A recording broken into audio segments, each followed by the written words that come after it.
Hey guys, so Chelsea has had a good run over the past few days. What's happening to the stock? I'm answering one of the most requested stocks that you've sent out via stocks by request. So should you buy, sell, or hold the stock? Check this video out.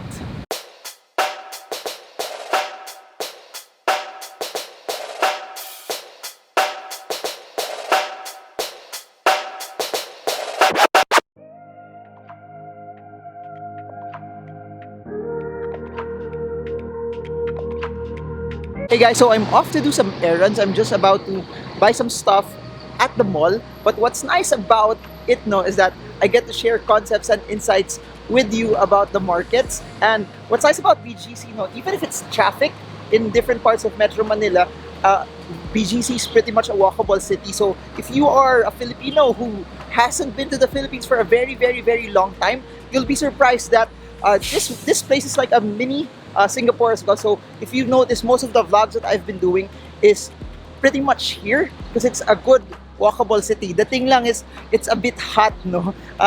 So let's go with our stocks by request. Before I go to that, by the way, I want to talk about the PSEI. The PSEI is slightly up today. As what I've noted in the previous videos, it really hasn't broken out of 8.1. That's why we're experiencing flatness. We can't really expect it to go any higher. And even though it's up today, close to the 7,900 levels, it still has to break out from the 8.1 level for us to see it have a shot of going at a much higher pace. So we won't see the index hit 10,000 up until we see a breakout, successive breakout from the 8,100 level. So now, let's talk about let's talk about Chelsea. For those who don't know what Chelsea is, it used to be Chelsea Logistics. They had to change the name because they're now dabbling. Dennis Uy is now dabbling into different industries. As you all know, he's getting into the food space already. He's getting into the telco space. He has oil, he has food, he has logistics. Over the past few years, he's been stockpiling a good set of assets for him. So this is one of his companies that's listed, and over the past few weeks and months, it has done a pretty good job as well. Because at the end of the day, regardless of who the owner is, regardless of what the news is, the way for us to win still is to follow what the charts are telling us. If you look at what the technicals are telling us and showing us, it shows that somewhere in April, the stock started its initial breakout. That's our first buy signal. If you are a quick trader who has shorter time frames, you should have spotted that. It was a breakout from that resistance. And if you look at the moving average there as well, it also showed us a breakout there already. There's a change in direction upward for the stock. But what's very, very interesting to note also is this. Somewhere in the mid of May, we saw the stock start to break out even further. The larger moving averages, to those who attended our Stock Smarts Manila sessions, you are seeing a grander and broader breakout. You have to remember, the principle always stays the same. The shorter, the weaker the moving average or the resistance is, the breakout is weaker. But the longer the moving average is, the stronger the resistance is. When it breaks out from that, the breakout, the bullish move becomes more solid and becomes more confirmatory. So it's not about what's first. Please remember this. It doesn't matter if you don't buy exactly at the lowest point, but if you're after confirmation, if you're after stocks when they break out, there's a solid bullish bias for it, it's nicer to use the longer ones as well. And that's what we saw mid-May. You can also use MACD as your confirmation that it is turning bullish. If you've watched my previous videos on reversal, this is a good example for reversal. Now, what's interesting though is this. Over the past few days, broke out from a very, very, very strong resistance as well. If you look at it just from a few days ago, the 6.8 resistance is broken. Now, here's the play there. You have to remember this, because of the reversal signals that I've showed you guys, it's pretty much already bullish. It's pretty much already reversing. It's pretty much already starting and developing and moving across its uptrend. Now, this 6.8 reversal is just showing us a bigger and larger confirmation that better things are supposed to come for the stock. So that being said, if you're a quick trader and you're a position trader, watch out for the 6.8 level. Why? Because if it stays above the 6.8 level, the next narrative there is this. The 6.8 level will now translate and convert itself to a new support level. The previous resistance preventing the stock from going up is now the new level that will protect it. So, should the 6.8 level hold, the next possible target price for you, if you're a quick trader, is around the 8.5 level. So, it's very, very important. If you plot your resistance levels there, you need to follow that should be your target price. Should there be volatility in between, don't be scared. Have the discipline and have the patience to just act steady. Don't move. Don't sell out of emotions, because since if the volatility is higher, there will be days still that it will have red candles. But the only time you're supposed to sell is at 8.5, close to the resistance. If it fails to break out from it, by all means sell. Take profits if you are a quick trader. If you're a position trader, the stock as of this point in time is still pretty much in an uptrend. You're still seeing a lot of bullish signals in the stock. So you are a position trader, no need to sell yet. You are a quick trader, 8.5 resistance, set that as your target price. If you are a quick trader also, if the 6.8 support does not hold, please sell, because if you do not sell, you can expect the stock to go much lower. Part of the vlog. Yeah. Hi! You live here, work here? Here. Okay, nice to meet you. Okay, bye. Bye-bye.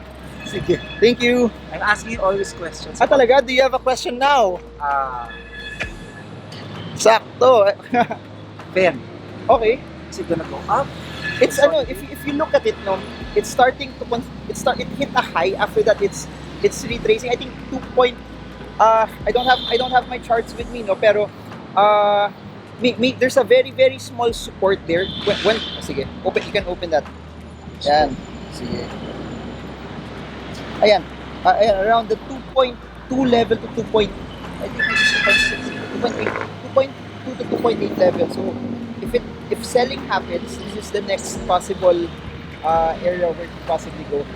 But do you think it's gonna go up to 3.5 or? I don't know. I don't ano eh. I just try to follow Speculative pa kasi yung pagpasok na ACM. So I don't even look at the news, to be honest. I know that Ayala is part of it, parang they're entering into it, pero I don't really watch the news clips anymore. Based on the Pure technicals lang.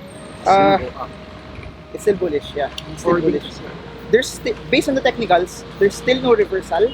Based on the technicals, if you bought earlier, you can still hold on to it. Pero if it's another story if you want to buy now, it's medyo my average buy price is 224. Oh. So sakto ka sa support. So watch out for that. Yung 2.2 level na yan ngayon if that does not hold, that's not as strong as the support levels lower eh. So if that does not hold, I'll sell, pero I wouldn't. I'm not the type of person who buys high, kasi I like to buy at the start of the first breakout or at the start of a reversal or at the bounce. Parang ganun lang. How about Shell PH? Shell, it's super bearish, super na downtrend. If you look at Shell, ABS-CBN, Surpass, their charts are the same eh. So stocks like that parang until I bought here kasi sa IPO. Tapos yung problem ng Shell is it doesn't build a solid support yet. So yun, you compare it. Look at the chart of Cemex. Cemex was down, then it started to consolidate already. But do you think it can still go up?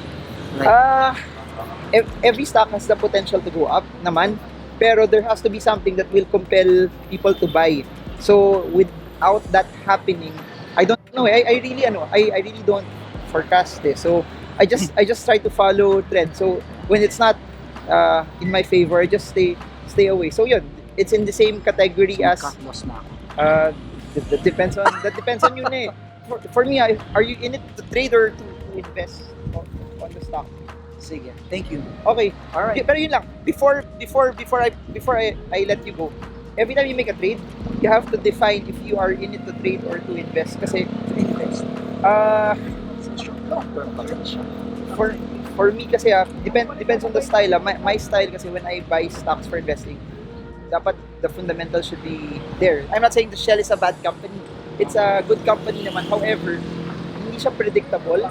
Meaning, a lot of people normally don't buy stocks that don't have predictable earnings kasi ano siya eh, it's pretty much dependent on what will happen to oil, also on the dependence of oil. So, nung time na mataas yung oil prices, di okay siya. Ngayon,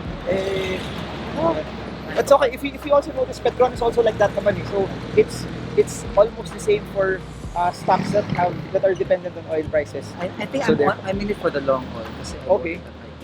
Ano lang, if you're in it for the dividends, I think the dividends is respectable enough. Pero Oh, yeah. if you're in it for appreciation, I don't know eh.